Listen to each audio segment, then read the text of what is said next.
Hello and welcome. Today we're going to make steel cut oats. I'm not a huge oatmeal person. Texture will always kind of set me off a little bit, but steel cut oats I really like. The only problem with steel cut oats is they're kind of a pain to make. This way, on the other hand, is super easy. As long as you have access to a pressure cooker, you can do this, and a pressure cooker and a oven-safe dish, and you're good. So, let's check out the ingredients and all the things you'll need for your pressure cooker and get right into this. Alright, for ingredients, we're going to be using a 1/3 cup steel cut oats, 1½ teaspoons brown sugar, a 1/2 cup of water, 1/3 cup milk or milk substitute, a pinch of salt, a 1/4 teaspoon of cinnamon, an 1/8 teaspoon of nutmeg. I'm going to be using raisins. Those are optional along with some other things you can try.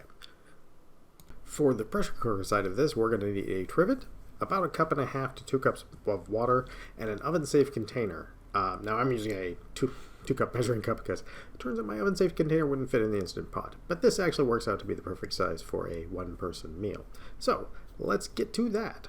For the pressure cooker side of this, we're going to need a trivet, about 1.5 cups to 2 cups of water, and an oven-safe container. Now I'm using a 2-cup measuring cup because it turns out my oven-safe container wouldn't fit in the Instant Pot. But this actually works out to be the perfect size for a one-person meal. So let's get to that.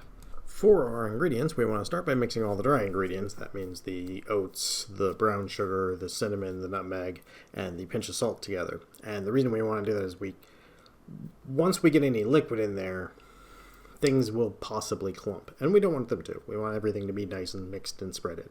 So we're going to mix that up, and then we're going to add part of the raisins to this. And the reason I want to do that is that the raisins themselves, the ones that go into the pressure cooker, are going to swell up and get a little bit plump, and they'll offer a very nice contrast to the regular raisins that we're going to keep out and put on at the top. And again, I just mixed this. I don't think you really needed to mix the raisins in there. Kind of pointless. And then we're going to add our liquids. And once we've got our liquids added, we just need to get it into the pressure cooker with the trivet, and you can just set it down right on top in this case.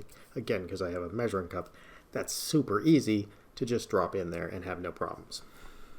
Into the pressure cooker on top of the trivet, we want to place it, and then... Alright, now for the settings on your Instant Pot, super easy. We just want to go with our regular pressure cook. You're going to go with a custom timer, just because that's simple and easy to do.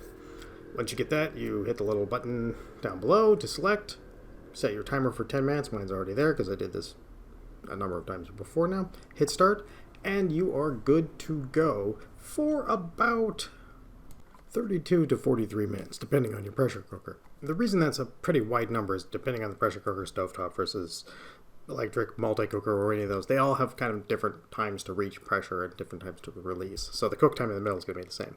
But for example, I've seen recipes listing as low as 8 minutes to reach pressure, and mine took about 9, so that's not bad. But I've also seen ones that take like 15 minutes to get up to pressure. And then you have the 10 minutes cook time, and then 14 to 18 minutes for natural release.